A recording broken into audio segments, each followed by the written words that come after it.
Ad oggi abbiamo 241 detenuti, parliamo di un circondariale per cui detenuti anche diciamo un po' problematici, e a fronte al netto di 60 agenti di polizia penitenziaria. Diciamo che ormai siamo diventati a una sproporzione incredibile. Sopralluogo della CGIL stamane nel carcere veneziano di Santa Maria Maggiore per toccare con mano una situazione data soprattutto dal sovraffollamento denunciata ormai da tempo.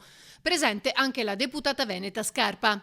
Sovraffollamento vuol dire anche fatica nell'organizzazione di attività che possano essere ricreative o di formazione o di rieducazione della persona, quindi sicuramente queste sono le aree di intervento su cui adesso ci impegneremo a segnalare una problematicità e su cui denunceremo un problema. Ecco. La CGIL chiede ancora una volta un confronto che finora non c'è stato. Noi chiediamo ancora una volta, come CGIL Funzione Pubblica, un tavolo all'interno della città. Il circondariale Santa Maria Maggiore è dentro la città.